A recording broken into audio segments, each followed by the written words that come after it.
বাংলাদেশ থেকে শিরিক বিদাতের শিকড়, আখড়া, খানকা, মাজার ভেঙ্গে চুরমার করে নিশ্চিহ্ন করে দিতে হবে ইনশাআল্লাহ। কিয়ামত পর্যন্ত যেন মানুষ না বুঝে, ইতিহাস হয়ে যেন থাকে যে বাংলাদেশে বহুদিন পূর্বে শুনেছি শাহজালালের মাজার ছিল, এখন আর নাই। এইরকম ইতিহাস তৈরি করার দরকার। যত মাজার আছে সব মাজার ভেঙ্গে গুড়িয়ে দাও। কোরআন হাদিসের বাইরে যত পীরের খানকা আছে সব পীরের খানকা আগুন দিয়ে জ্বালিয়ে দাও। কবরের উপরে পাকা করা থাকলে বা গম্বুজ থাকলে এটা আল্লাহ সাল্লাল্লাহু আলাইহি ওয়াসাল্লাম ভেঙে দিতে বলেছেন। উঁচু মাজার দেখো, ভেঙে মাটির সাথে গুড়িয়ে দাও। নবী বলেছেন, আলী ছাড়বে না কোন ছবি মূর্তি, সবকে ভেঙে খান খান করে দাও। তুমি ছাড়বে না কোন উঁচু কবর, তুমি সবকে ভেঙে সমান করে দাও। নবী ক্ষমতা পাওয়ার পরে আলীকে ডাক দিয়ে বলেছিলেন, আলী মদিনায় যত রকমের উঁচা উঁচা কবর দেখবা, মাজার দেখবা, সব ভেঙে গুড়িয়ে দাও। কিসের মাজার? নবী করিম সাল্লাল্লাহু আলাইহি ওয়াসাল্লাম কবরের উপরে অনেক উঁচা করে যে পাকা করা হয়, সুন্দর করে উঁচু করে, সেগুলোকে ভেঙে মাটির সাথে মিশিয়ে দিতে বলেছেন নবী করিম সাল্লাল্লাহু আলাইহি ওয়াসাল্লাম। আলী রাদিয়াল্লাহু আনহু নির্দেশ করেছেন সমস্ত মাজার ভেঙে ফেলো। কেন? কারণ মুসলমানদের ঈমানের স্পন্দন মাজারগুলা থেকে সৃষ্টি হয়। মুসলমানদের মহব্বতের জায়গা, মহব্বতের মধ্যে প্রাণ সঞ্চার হয় মাজারে পাক থেকে। কেন? মাজারে পাকের নূর দিয়ে পুরো পৃথিবী জয় করতে পারবেন, একটা মানুষ মারতে হবে না। কিন্তু আপনি হোলি আর্টিজানে মানুষ মারতে হয়, আপনি বোমা মারতে হয়। কিন্তু উম্মতে মুসলিমার যতদিন পর্যন্ত মাজার কেন্দ্রিক ছিল, 1200 বছর পতাকা উড়েছে। এই মুভমেন্ট এসে আমাদেরকে শিখিয়েছে, মুসলমানদের ঘরে ঘরে বেদাত ঢুকে গেছে, শিরক ঢুকে গেছে। কি কি জিনিস শিরক?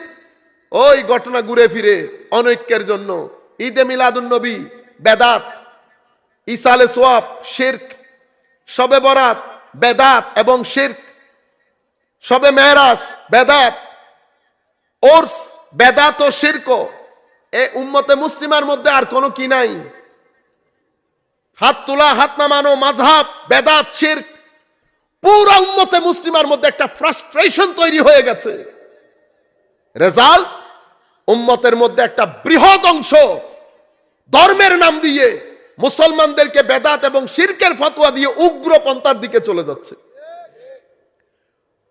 মুসলমানদের মধ্যে আরেকটা বৃহৎ অংশ যারা কলেজ বিশ্ববিদ্যালয়ে যাচ্ছে, তারা এই ফ্রাস্ট্রেটেড হয়ে দিন ধর্মই ছেড়ে দিয়েছে। সর্বসাকুল্যে এই আন্দোলনের মাধ্যমে একটা প্ল্যাটফর্ম তৈরি হয়েছে। সেই প্ল্যাটফর্ম উম্মতে মুসলিমাকে 3 জায়গা থেকে হামলা করেছে। এবং এই 3 জায়গার হামলা যখন দেখি আমি, শয়তানের ওই কথাটা আমার মনে পড়ে, কোরআনের আয়াত। শয়তানকে যখন আল্লাহ বলছে, তুই বের হয়ে যা এখান থেকে, আমার আদমের শানে বেয়াদবি করে তুমি আবার জান্নাতে থাকবা, এটা হতে পারে না, বের হয়ে যা। শয়তান তখন বলেছিল, বের হয়ে যাব, কিন্তু তুমি আমাকে সুযোগ দাও, আমি যেন কিয়ামত পর্যন্ত বেঁচে থাকি। দিলাম সুযোগ। তখন সে বলেছে, আমি সিরাতুল মুস্তাকিমের পথে বসে থেকে তোমার বান্দাদেরকে সামনে, পেছনে, ডানে, বামে থেকে হামলা করে এখান থেকে বিদায় করে দেব। আমি তো নামাজের মধ্যে বলছি, ইহদিনাস সিরাতাল মুস্তাকিম। সেই বলছে, লাকুদান্না লাহুম সিরাতাকাল মুস্তাকিম। আমি সিরাতুল মুস্তাকিমের রাস্তায় বসা আছি। সুম্মা লাআতিয়ান্নাহুম মিন বাইনি আইদিহিম ওয়া মিন খালফিহিম ওয়া আন আইমানিহিম ওয়া আন শামাইলিহিম ওয়া লা তাজিদু আকসারাহুম শাকিরিন। সামনে, পেছনে, ডানে, বামে থেকে আক্রমণ করব, কেউ বাঁচবে না। বেশিরভাগকে আমি ট্র্যাক থেকে সরিয়ে দেব। সিরাতুল মুস্তাকিমের রাস্তায় আমি যখন যাচ্ছি একা একা, তো উলামায়ে কেরাম বলছেন যে সামনের আক্রমণ আকীদার উপর। তো আকীদার আক্রমণ 2 ভাবে হয়, একটা লা ইলাহা ইল্লাল্লাহর উপর আর একটা মুহাম্মদুর রাসূলুল্লাহর উপর। প্রথমে লা ইলাহা ইল্লাল্লাহর উপর যখন আক্রমণ হয়, কোন দিক থেকে এটা শিখায় জানেন? আপনার জীবনের কোনো উদ্দেশ্য নাই। আপনার জীবনের কোনো, আপনি যখন বলবেন আপনার জীবনের কোনো উদ্দেশ্য নাই, আপনি মানুষই না, আপনার পূর্বপুরুষ বানর ছিল। তো যখন পূর্বপুরুষ বানর থাকবে, তাহলে তো আমার জীবনের কোনো উদ্দেশ্য নাই। আপনার জীবনের যখন কোনো উদ্দেশ্য থাকবে না, তাইলে কোনো আল্লাহ নাই, পরকালও নাই। ঘটনা বলেছি কিন্তু একটার সাথে জড়িত কয়টা দেখেছেন? আমি যখন বলবো না, মানে আমার পূর্বপুরুষ বানর, আমি পারিপার্শ্বিক কে বানর বলেছে বলে না, এগুলোর মধ্যে আমি নাই। আমি মূল ফ্যাক্ট আপনাদেরকে বলছি। যদি বলা হয় যে মানুষের পূর্বপুরুষ বানর, তো বানর মানে হচ্ছে, বানরকে তো আল্লাহ ইবাদতের জন্য সৃষ্টি করে নাই। বানরের সৃষ্টির তো ওই অর্থে কোনো উদ্দেশ্য নাই যে অর্থে মানুষের সৃষ্টির আছে। তো যখন বানর পূর্বপুরুষ, তো বানর থেকে যেহেতু আমি মানুষ হয়েছি, তো আমার জীবনের কোনো উদ্দেশ্য নাই। যেহেতু জীবনের উদ্দেশ্য নাই, ইবাদত রিয়াজতেরও কোনো উদ্দেশ্য নাই। সুতরাং ইবাদত রিয়াজত যেহেতু নাই, পরকালও নাই। আপনি কথা বলেছেন একটা, ওইটা আপনার কয়টা জিনিসকে আপনার কোর্টে নিয়ে আসতেছে দেখতে পেরেছেন? এটা প্রথমে আক্রমণ লা ইলাহা ইল্লাল্লাহর উপর করে। এই আক্রমণে আপনারা জানেন আমাদের ছেলেগুলা কি আন্দাজে এই আক্রমণের শিকার হচ্ছে। কলেজ বিশ্ববিদ্যালয়ে আপনারা আপনাদের ছেলেদেরকে যখন পাঠান, আপনারা বুঝতেও পারেন না, ছেলেরা ঈমানকে 50, 40, 30, 20% নামিয়ে আনে 2-3 বছরের। আপনি তার লাইব্রেরির মধ্যে যখন বইগুলা দেখবেন, আরজ আলী মাতুব্বর বা এই ধরনের বইগুলা, কারণ সে তো কোরআন পড়ে নাই, সে তো মুদ্রার এক পিঠ দেখেছে, অন্য পিঠ দেখে নাই। সে ওইটা পড়ে সে মনে করছে সে অনেক কিছু বুঝে গেছে। ঘটনা তো আসলে সেরকম না। সে কোনো মাহলই পাই নাই। ওয়াজ তকরীরের মধ্যেও তো আমরা সুযোগ পাই না ওই ধরনের কথাবার্তাগুলা বলতে, কারণ ওয়াজ তকরীরের মধ্যে আমরা 5টা সাবজেক্ট থেকে তো বেরই হইতে পারি না। মাযহাব বেরই হইতে পারি না, ঈদে মিলাদুন নবী, আউলিয়ায়ে কেরামের গুরুত্ব, এই 5টা সাবজেক্ট থেকে আমরা বের হইতে পারি না। আমরা যদি সবাই এক দাঁচে কোরআনে পাকের এজাজুল কোরআন, কোরআন কেন এই শতাব্দীর জন্য, আজকের দিনের জন্য কোরআন কেন মুজিজা, শুধু এটা যদি আমরা জাতিকে আগামী 1 বছরে বুঝাইতে পারি, আমাদের আর খেদমতের দরকার হবে না, এটাই যথেষ্ট। কোরআন আজকেও মুজিজা, কোরআন কিয়ামতের দিন সকালবেলাও মুজিজা। পৃথিবীর একমাত্র কিতাব, কেউ বাইবেল নিয়ে এসেছে, কেউ এক একজন এক এক কিতাব নিয়ে এসেছে। আপনি অক্সফোর্ডে দিলেন, বড় বোর্ড তো সবাই বড় বড় প্রফেসর না, একজন ওনার কিতাব দিয়েছে, উনি বলছেন এটা ধর্মীয় কিতাব। ধর্মীয় কিতাব প্রমাণ করতে পারবেন এটা যে ধর্মীয় কিতাব? কোনো প্রমাণ নাই, বিশ্বাস আছে। কি আছে? এটা যুগ যুগ ধরে সবাই বলে আসতেছে ধর্মীয় কিতাব, সেই কারণে না ভাই, আমরা বিশ্বাসের উপর ভরসা করতে পারবো না, আপনারটা আপনি রাখেন। আপনার কাছে আছে? জি আছে স্যার, দিলেন। আচ্ছা, কোনো এখানে কোনো দলিল আছে, কোনো প্রমাণ আছে? Is there any evidence to prove that this book is God's word? এটা যে আল্লাহর কথা, কোনো প্রমাণ আছে? স্যার প্রমাণ কেমনে করবো আবার? এটা আমার বাপ দাদার মুখ থেকে শুনে আসতেছে এটা ধর্মের কিতাব, প্রমাণের কোনো সুযোগ নাই।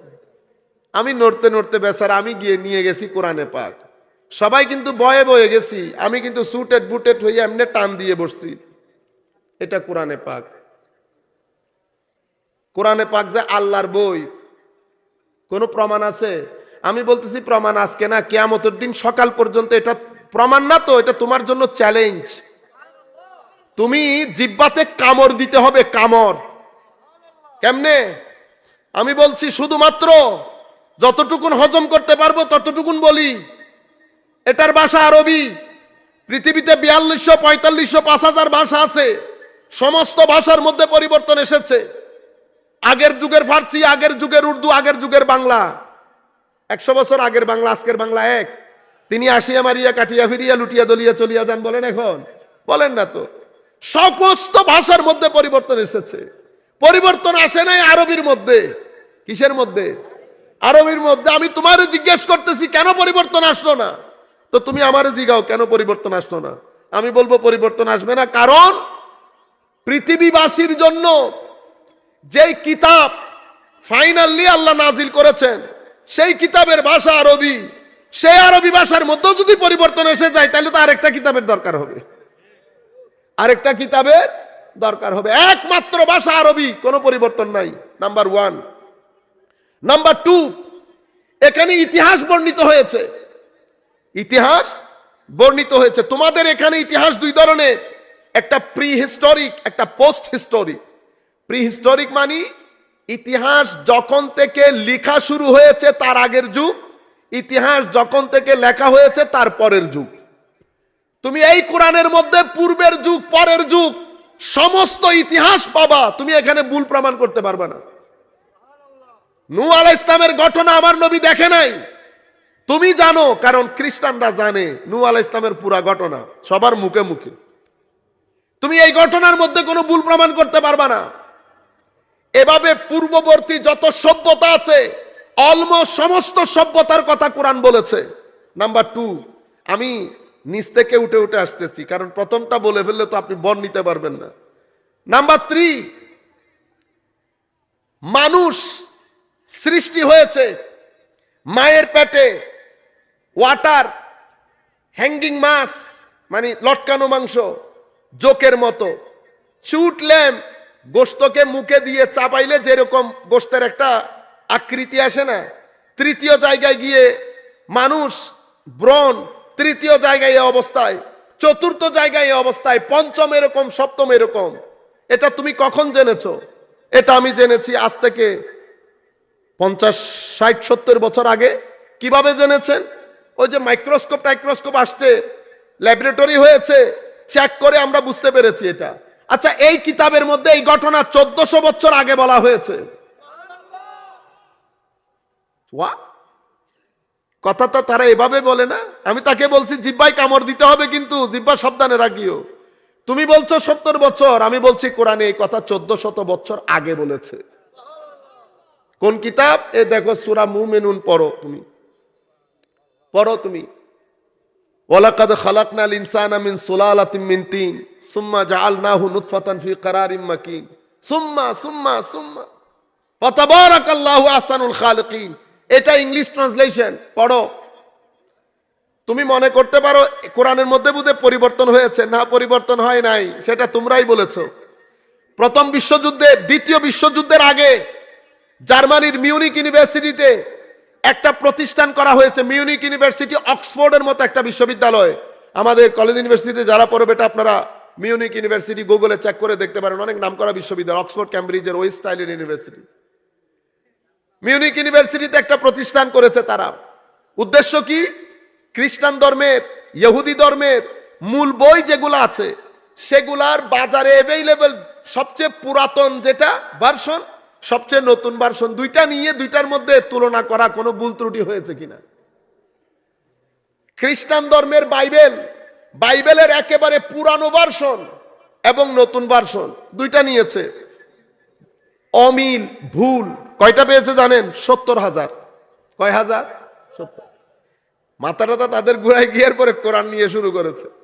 কোরআনের একদম হযরত উসমান গনি রাদিয়াল্লাহু তাআলা জামানায় যেটা রাশিয়ার মধ্যে আছে এখনো পর্যন্ত, সেটা এবং আধুনিক যুগের কোরআনের পাবলিকেশন নিয়ে গবেষণা শুরু হয়েছে। গবেষণার রেজাল্ট হচ্ছে একটা ডট পর্যন্ত ইদার উদার, একটা ডট ইদার উদার হয় নাই। এরপরে কি করেছেন? দ্বিতীয় বিশ্বযুদ্ধের পরে বোমা হামলা হয়েছে, ইউনিভার্সিটি ধ্বংস হয়েছে।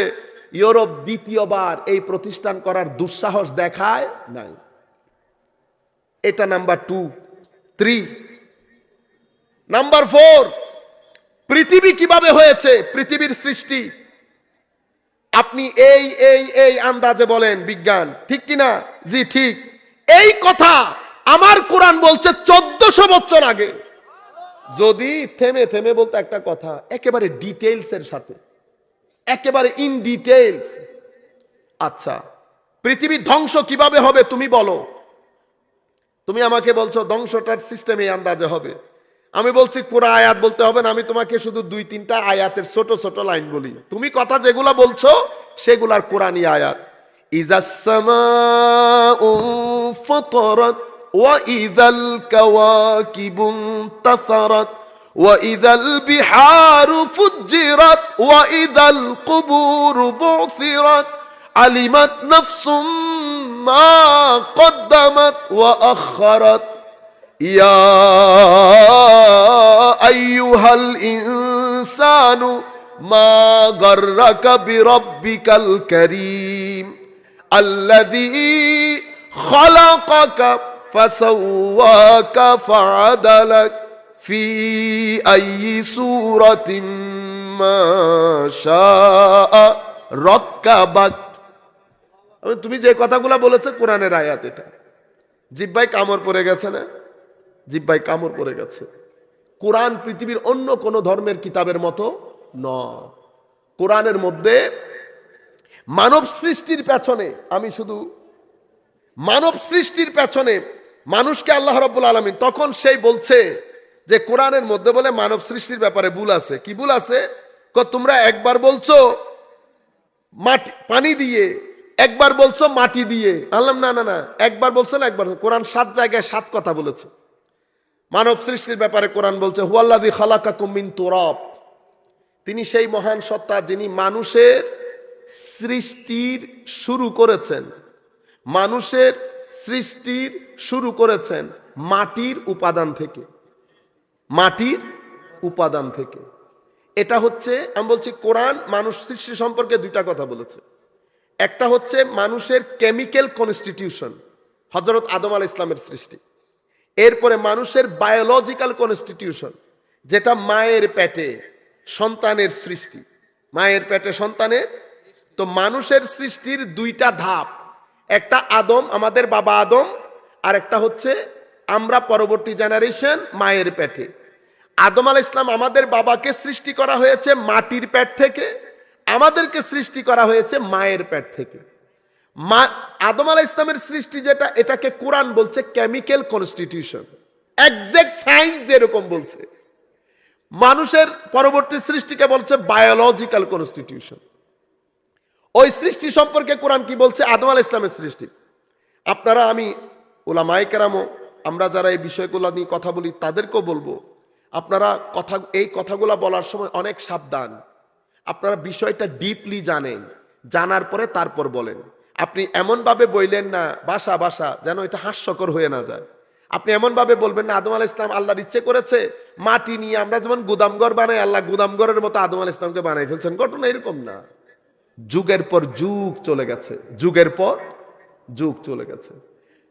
সূর্য বিজ্ঞান যেটা ব্যাখ্যা দিচ্ছে পরবর্তীতে, ছাত্রদেরকে বলছি, বেটা, বিজ্ঞান আর ইসলাম ধর্ম 2টার মধ্যে কোনো বিরোধ নাই।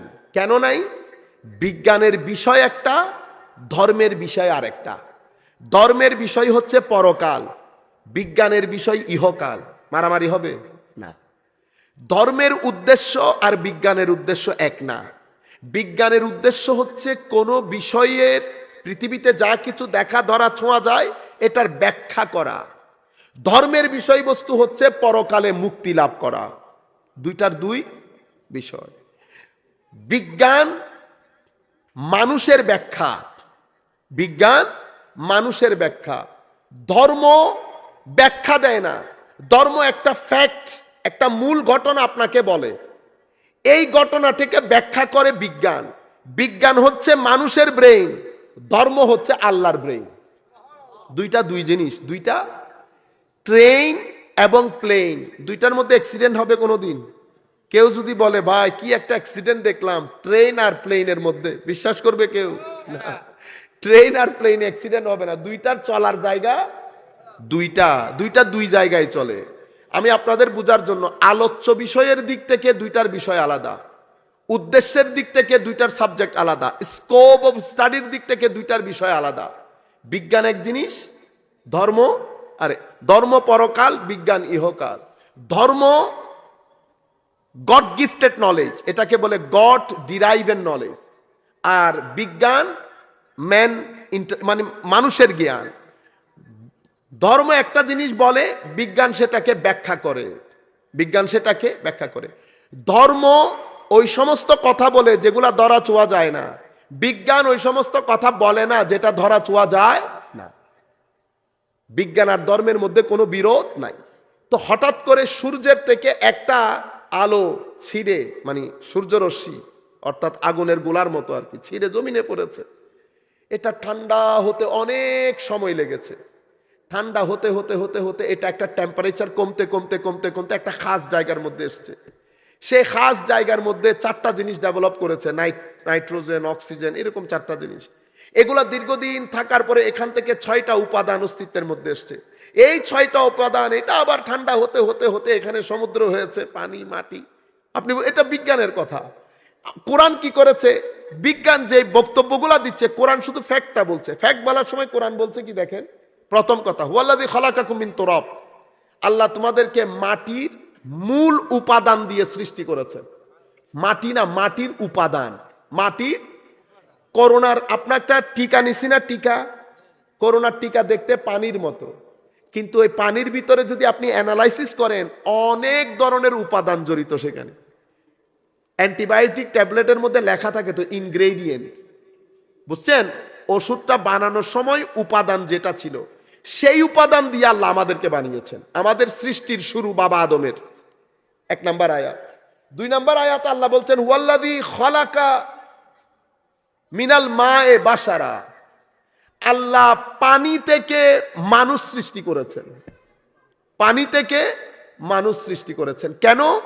কারণ আমাদের ওই সৃষ্টির মধ্যে শুধু মাটি না, সেখানে পানির ব্যবহার হয়েছে। আচ্ছা 3 নম্বর আল্লাহ বলছেন কি ওয়াল্লাযী খালাকাকুম মিন তিন, আল্লাহ রাব্বুল আলামিন তোমাদেরকে ভিজা মাটি থেকে সৃষ্টি করেছেন। প্রথমটা বলেছে মাটির উপাদান, দ্বিতীয়টা পানি, তৃতীয়টা ভিজা, চতুর্থ বলছে ইন্না খালাকনাকুম মিন তিনিন লাযিব, আমি তোমাদেরকে এঁটেল মাটি থেকে সৃষ্টি করেছি। এটাকে বলি স্টিকি মাড, লাসার মতো লাগা যায়, এঁটেল। চারটা হয়ে গেছে না? এরপরে 5 নম্বরে বলছে ওয়ালাকাদ খালাকনাল ইনসানা মিন সুলালাতিম মিন তিন, ওয়ালাকাদ খালাকনাল ইনসানা মিন সুলালাতিম মিন তিন।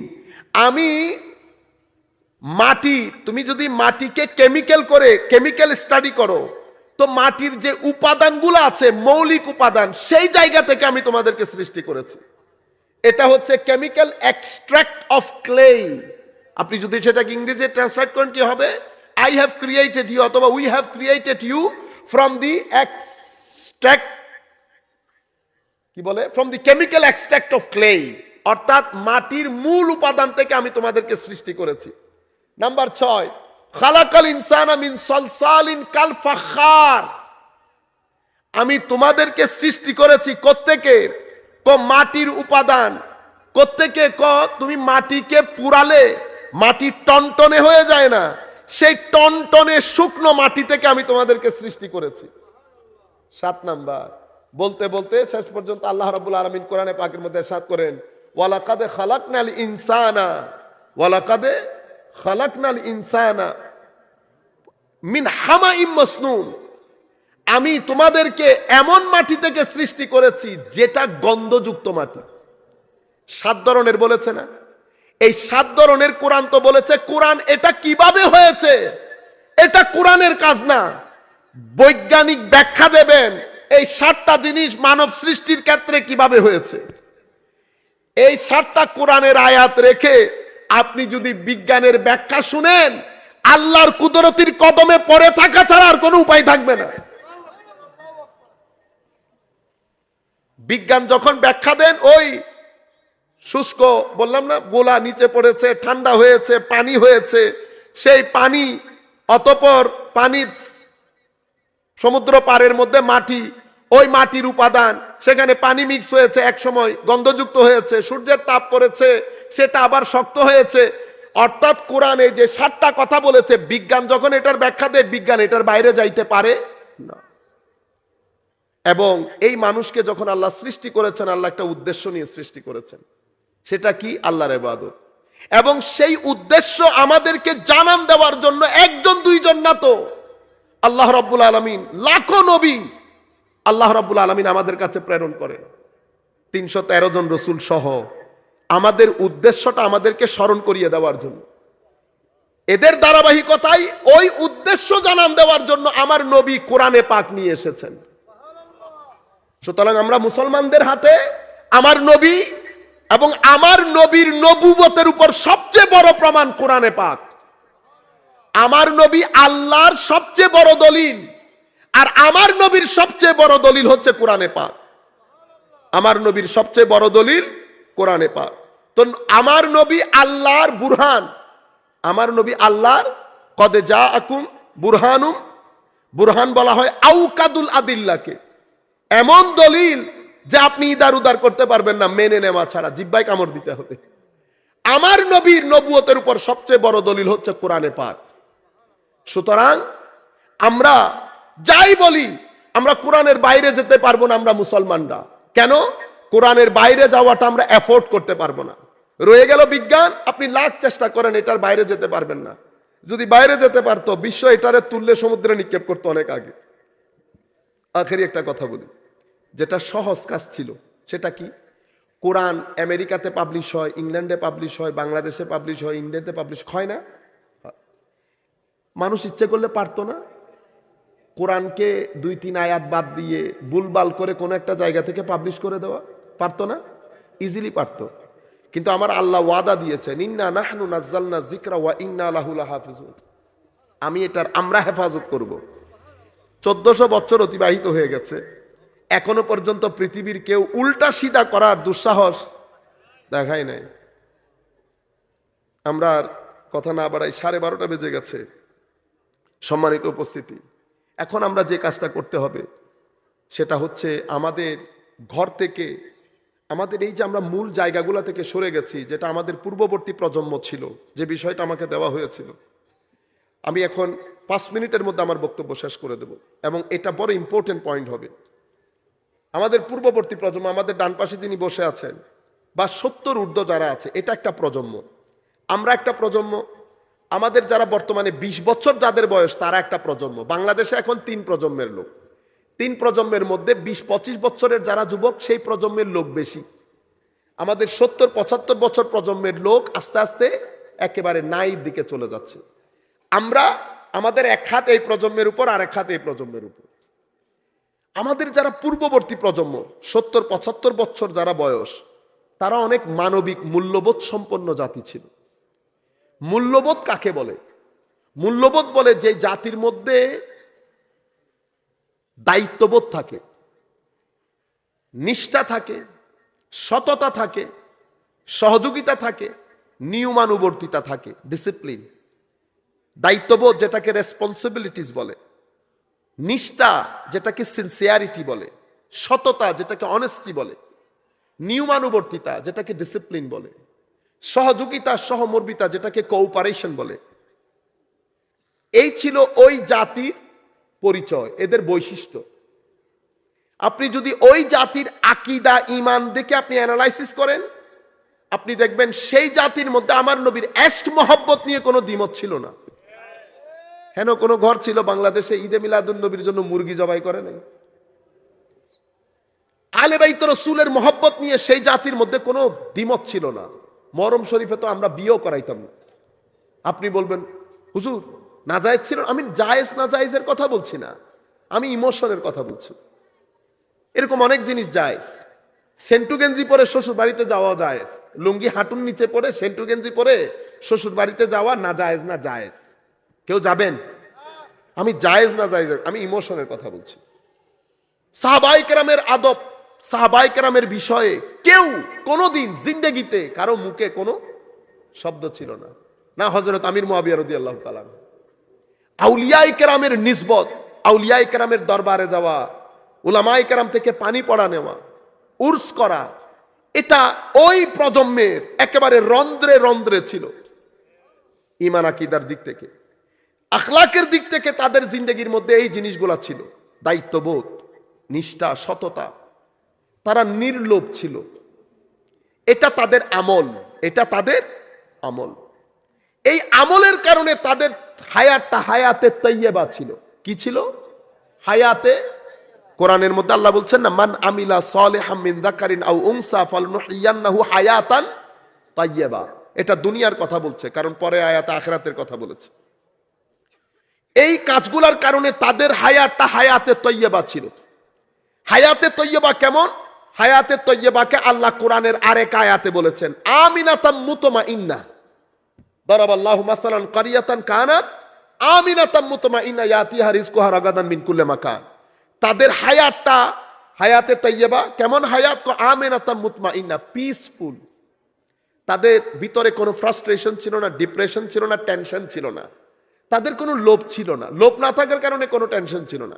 তারা এই গাছতলে বসে ঘন্টার পর ঘন্টা কথা বলছে, আসরের পরে বাজার করতে যাওয়ার জন্য 5 টাকা পকেটে নাই, কিন্তু তাদের মধ্যে কোনো হাহুতাশ। কেন যেন আল্লাহ মনে হচ্ছে তাদের উপর অবারিত ধারায় শান্তি নাজিল করত। ফ্রাস্ট্রেশন ছিল না তাদের জীবনে। ফ্রাস্ট্রেশন, ডিপ্রেশন এবং পিসফুল থাকার কারণে তাদের এই প্রভাব সমাজের উপর পড়েছে। কিভাবে? সমাজের মধ্যে ক্রাইম রেট ছিল না, ক্রাইম রেট কম ছিল, ডিভোর্স রেট অনেক কম, সমাজের মধ্যে মারামারি দাঙ্গা হাঙ্গামা অনেক কম। বুঝতে পেরেছেন? ক্রাইম রেট, রেপ রেট অনেক কম, ইফটিজিং অনেক কম। মূল জায়গা কোথায়? তাদের ভিতরের প্রশান্তি। সেটা কেন? হায়াতে তৈয়বা। হায়াতে তৈয়বা কেন? আমল এবং ঈমান, আমল এবং ঈমান এবং চরিত্র। দেখেন, এটা তাদের প্রজন্ম। ইয়াতি হারিস ওয়া রাগাদান মিন কুল্লি মাকান। তাদের উপকার হয় এমন জিনিস আল্লাহ একেবারে বানের পানির মতো দিছে তাদেরকে, দেয় নাই? ও ভাই, গাছের ফল খেতে খেতে গাছের ফল শেষ হয়েছে, তারা খাইছে, এলাকাবাসী খাইছে, আমাদের মতো পোলাপান চুরি করছে, নিজের ঘর থেকে নিজে চুরি করে, ফলের গাছ নিজের, বন্ধু বান্ধব নিয়ে নিজেরা চুরি করছে। বুঝছেন? চুরি করতেছে না, আবার যার গাছের উনি জানেন চুরি করতেছে, কোন এখন বের হইও না কেন, পোলাপান গাছের উপর আছে। কি আজীব দুনিয়া। মাছ ছেলেরা বিশ্বাসও করবে না, আমরা আমাদের জমিন থেকে যখন মাছ ধরেছি, আমরা তো কোনোদিন 5-10 কেজি মাছ আনি নাই, 20 কেজির নিচে। সেই 20 কেজি মাছ যদি বাজারে কিনতাম যাই, এখন 1 লাখ টাকা লাগবে। বুঝতে পেরেছেন? গাছের ফ্রুটস, সমুদ্রের মাছ, জমিন যখন সবজি উৎপাদন করত, তরমুজ তরমুজ তরমুজ, শেষ পর্যন্ত গরুও খাইতো নাই তরমুজ। এমন ভাবে ছিল আমাদের রিস্ক। সেই প্রজন্ম গেছে, নতুন প্রজন্ম, আপনারা যারা 20-25 বছর আপনারা আসছেন। আসার পর কি হলো? মান আমিলা সালেহান মিন যাকারিন ওয়া উনসা ওয়া হুয়া মুমিন। আপনাদের ঈমান নিচের দিকে চলে এসেছে। কিভাবে? আপনারা আমার নবীর শানে বেয়াদবির বাজার গরম করেছেন, ঈমান থাকার কথা না। আলে বাইতে রাসূলের শানে কথা বলা শুরু করেছেন। মুহররম শরীফ আসলে মুখ নিচে করে রাখেন, রবিউল আউয়াল শরীফ চলে যায়, খবর থাকে না। সাহাবায়ে কেরামের ব্যাপারে বেয়াদবির বাজার গরম, আউলিয়ায়ে কেরামের ব্যাপারে আপনাদের ভিতরে ঘটন। এটা আপনাদের ঈমানের জায়গা, আমলের জায়গা। মাযহাব নিয়ে কি যে আপনারা করা শুরু করেছেন, আপনাদের কাছে ওই 2-3টা জিনিস, বাকি সমস্ত আমল ধসে পড়েছে। এটা আমাদের ঈমান এবং আমলের জায়গা। আখলাক না, আমাদের জীবনে দায়িত্ববোধ বলতে কোনো কিছু নাই। আমরা নিজেরা নিজেদেরকে নিয়ে ব্যস্ত। যেই পরিমাণ সেলফি আমরা তুলি, সেই পরিমাণ যদি আপনি দেখছেন, জিনিসটা খুব সামান্য, কিন্তু এটা অনেক মিনিংফুল। সেলফি মানে আমাদের পুরা সমাজ আমি কেন্দ্রিক হয়ে গেছে। সেলফি, সেলফ, আমি কেন্দ্রিক, আমি নিজেরটা নিজে তুলছি, আমরা ভুলে গেছি। সমাজ আমি কেন্দ্রিক হয়ে যাওয়াতে প্রতিযোগিতা শুরু হয়ে গেছে, সহযোগিতা সমাজের মধ্যে আর নাই। দায়িত্ববোধ একেবারে নিচে নামতে নামতে নিচে নামার জায়গা নাই। নিষ্ঠা, সততা, উদারতা এগুলা তো লাঠে উঠেছে। ডিসিপ্লিন, আমাদের জিন্দেগিতে ডিসিপ্লিন, তাদের জিন্দেগিতে ডিসিপ্লিন ছিল। কখন ঘুমাবে, কখন যাবে, কখন খাবে, কি খাবে, আমাদের জিন্দেগিতে উঠারও ঠিক নাই, যাওয়ারও ঠিক নাই। এখন এটার একটা রেজাল্ট কি? রেজাল্ট তাও কোরআনের মধ্যে, আমাদের হায়াত হায়াতে তৈয়বা না। কেন? কারণ যেই হায়াতের মধ্যে ডিপ্রেশন এবং ফ্রাস্ট্রেশন থাকবে, সেটা হায়াতে তৈয়বা হতে পারে না। হায়াতে তৈয়বা কিরকম? হায়াতে তৈয়বা নাই, সেটা কেমনে বুঝবো? ওই দারাবাল্লাহু মাসালান, ওই আয়াতের মধ্যে আল্লাহ বলেছেন ফাকাফারাত বিআনউমিল্লাহ, তারা আমার নিয়ামত স্বীকার করেছে। ফাআযাকাহাল্লাহু লিবাসাল খাউফি ওয়াল জু। অন্য আয়াতের মধ্যে বলেছেন জাহারাল ফাসাদ। 3টা শব্দ, জু, খৌফ, ফাসাদ। আমাদের জিন্দেগির মধ্যে আশঙ্কা, ভয়, ভীতি, অস্থিরতা এবং বিশৃঙ্খলা, এই হচ্ছে আমাদের জীবনের সারসংক্ষেপ। এটা আমাদেরকে বেয়ে বসেছে। কেন? আমাদের কর্মের ফল, আমাদের কর্মের ফল। আপনি কবর হাসরের কথা আমি আপনাকে বলছি না। আপনার দুনিয়ার জীবন জাহান্নামের আগুনে পরিণত হয়েছে। প্রত্যেক ঘরে ঘরে অশান্তি, ঘরে ঘরে আগুন জ্বলছে। আপনি জাহান্নামের আগুনের কথা বলছেন। যেই আগুনে আমরা জ্বলছি, সেটা আল্লাহ পাক জানে আমাদেরকে আবার কোন আগুনের দিকে নিয়ে যায়। মা বোনরাও শুনছেন নিশ্চয়ই। আল্লাহ রাব্বুল আলামিন আমাদেরকে বলছেন ইয়া আইয়ুহাল্লাযীনা আমানু কু আনফুসাকুম ওয়া আহলিকুম নারা। আমরা নিজেরা এবং পরিবার বর্গকে যেন জাহান্নামের আগুন থেকে বাঁচাই। কু আনফুসিকুম ও আহলিকুম নারা বলেছে, জাহান্নামের আগুনের কথা বলে নাই, বলেছে আগুন থেকে যেন বাঁচায়। আগুন থেকে যেন, একটা অশান্তির আগুন, অস্থিরতার আগুন জাহান্নামের আগুন। সুতরাং আমরা যদি আমাদের পরবর্তী প্রজন্মকে আগুন থেকে বাঁচাতে চাই, অশান্তির আগুন হোক আর জাহান্নামের আগুন হোক, উপায় একটা। কোনটা উপায়? হায়াতে তৈয়বা। হায়াতে তৈয়বার জন্য ঈমান এবং আমল লাগে। ঈমানের জন্য আমার নবীর মহব্বত বাদে ঈমান হয় না। এগুলো একটার সাথে একটা সম্পৃক্ত। কাজে আসেন, আমরা পৃথিবীকে আলো দেখাতে পারবো। পৃথিবী কিন্তু অস্থির, পৃথিবীর এখন বড় সহযোগিতা প্রয়োজন। কাজে আসেন, আমরা যেন নিজেদের মধ্যে ফিতনা না করি। আমরা পৃথিবীর জন্য ড্রাইভিং সিটে বসতে পারবো। আপনারা জানেন, আমরা যখন ইংল্যান্ড আমেরিকাতে যাই, আমার সামনের লোক আমাকে জিজ্ঞেস করতেছে, সাইফ পুরা করোনা চলে যাচ্ছে, ইউ নট ফ্রাস্ট্রেটেড? বললাম না, ফ্রাস্ট্রেটেড হব কেন? তোমার চিন্তা হয় না? বললাম চিন্তা হবে কেন?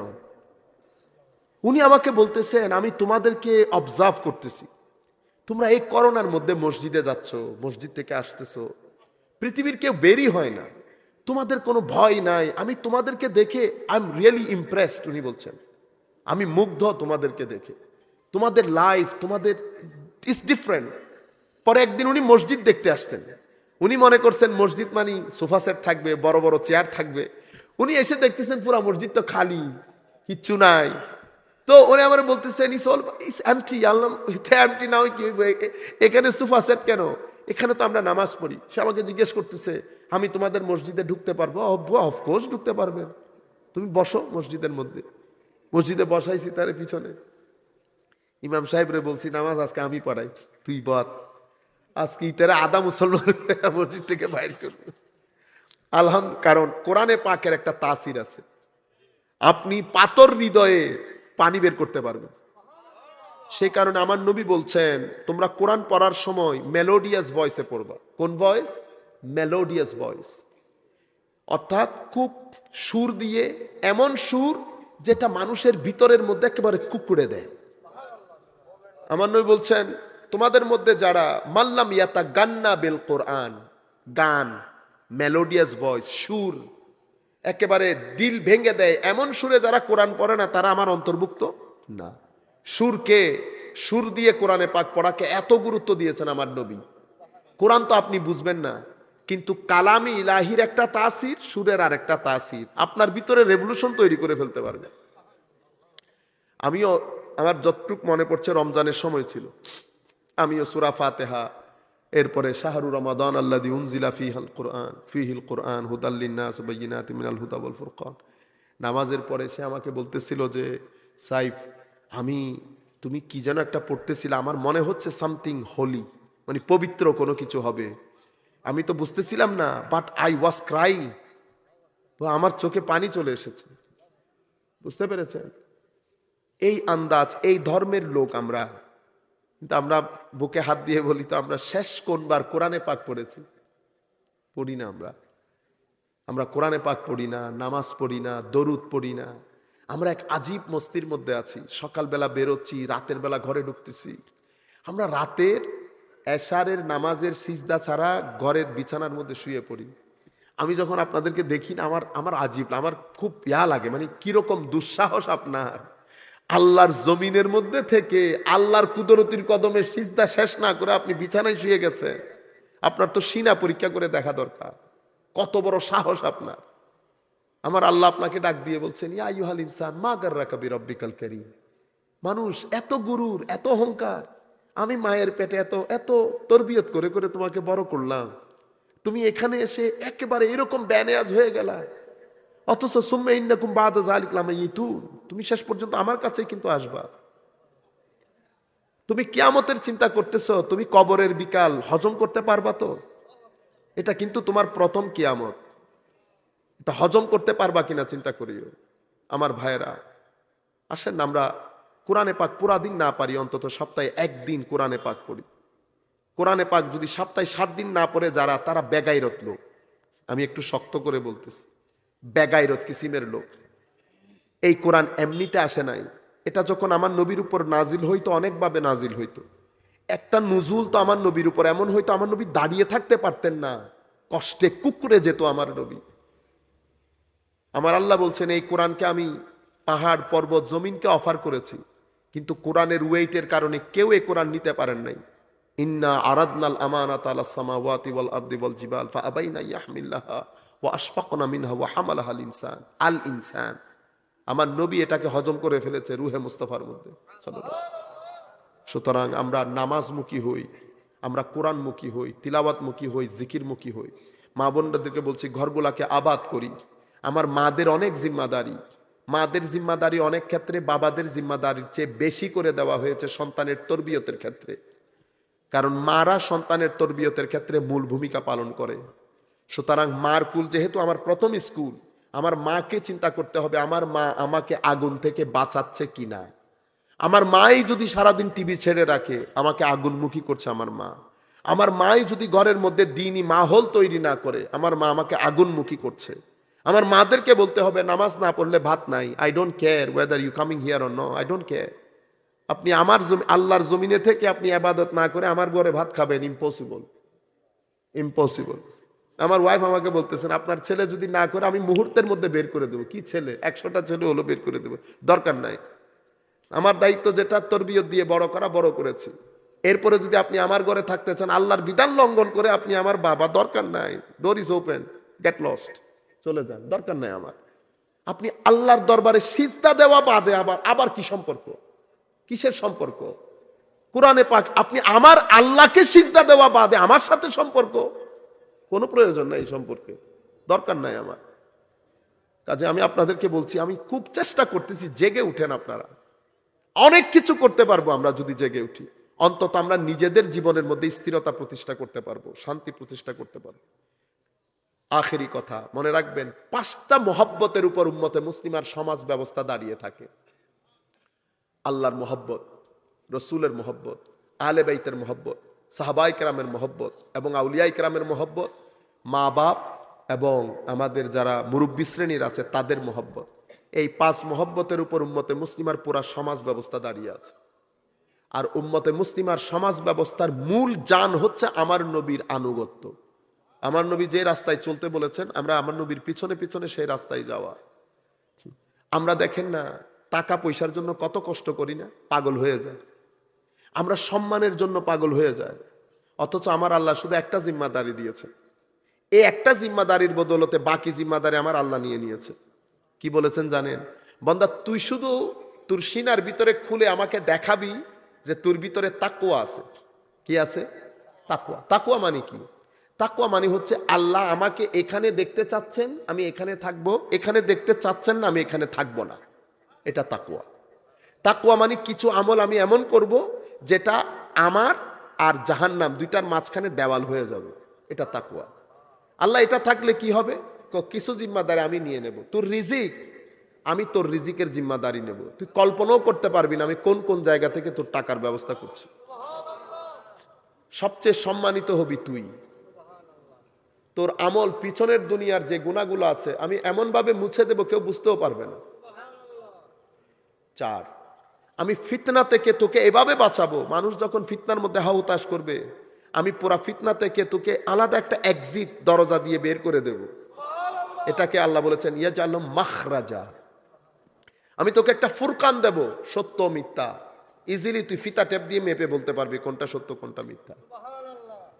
আমি তোমার গুনাহ ক্ষমা করে দেব। একটা জিনিসের কারণে আমার ভাইরা আল্লাহ বুড়া হয়ে যায় না, যে আগে দিত এখন দিতে পারে না, সেরকম না।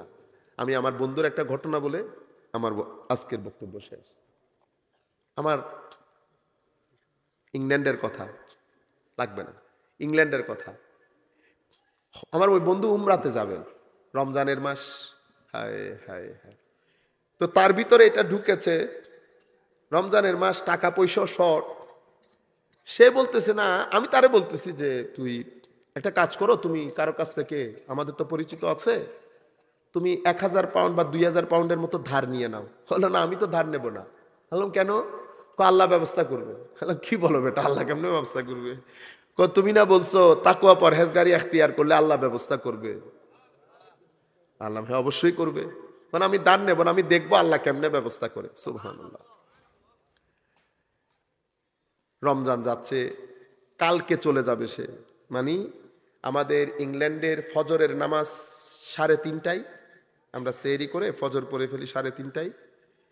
6টার সময় তার ফ্লাইট, তো ফজর পরে সাথে সাথে বের হয়ে যেতে হবে। এখন 3:30টায় ফজর পরে তার মানুষ পাবে না, মানুষের তো টাকা ব্যাংক থেকে তুলে দিতে হবে। বাংলাদেশের মানুষ আনা বহুত পয়সা আলা, 50 লাখ টাকাও দিয়ে দেবে। সেই দেশের লোকের আপনাদের মতো অত পয়সা নাই, 1000 টাকা ব্যাংক থেকে নিয়ে দিতে হয়।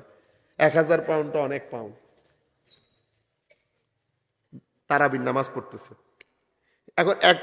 এখন এগুলা সে আমাকে বলতেছে, ভাই তারাবির নামাজ যখন পড়তেছি শয়তান এমন ভাবে ডিস্টার্ব করতেছে আমাকে, সে খালি আমারে খোঁচাই যে এই বেটা অমুকরে ফোন দিয়ে টাকার কথা বলে ফেল, সময় চলে যাচ্ছে। আল্লাহ কি করে জানেন? আল্লাহর বান্দাদেরকে যখন আপনার ভিতরে এই তাকওয়া পরহেজগারি চলে আসে, আল্লাহ শয়তানের ওয়াসওয়াসা আপনাকে অ্যালার্ট করে দেয়। ক্লিয়ারলি আপনি আল্লাহ রাব্বুল আলামিন আপনাকে জানিয়ে দেবেন যে এটা শয়তানের ওয়াসওয়াসা, বান্দা বেঁচে থাকিস। সে বলতেছে এই যখন এরকম করতেছে, আমি আস্তাগফিরুল্লাহ পড়ে থুতু চিটাইয়া কোনো রকম আমি চাচ্ছি যে চলে যাক, আমি চাইবো না। তারাবি শেষ, বিতির শেষ, 12:30 1টা বাজে। আমাদের তারাবি শেষ হতে হতে আমাদের তারাবি শুরু হয় 11টায়, কারণ আমরা সামারের মধ্যে ইফতার করি 9:30টায়।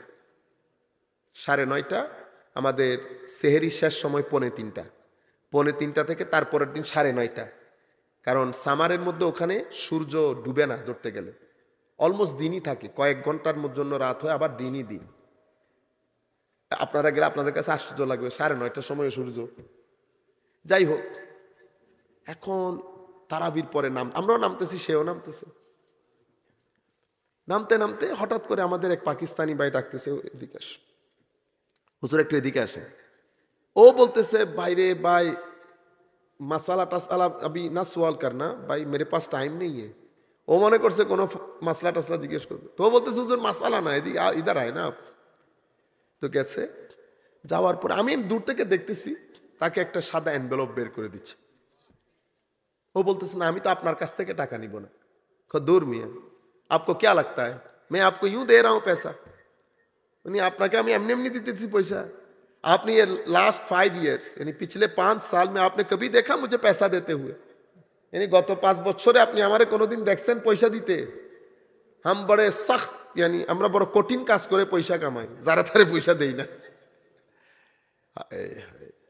হুজুর গত রাত্রে আমি স্বপ্ন দেখছি, সাদা কাপড়ের এক ভদ্রলোক আমাকে বলতেছেন আপনাকে যেন এই পরিমাণ টাকা দিয়ে দেই।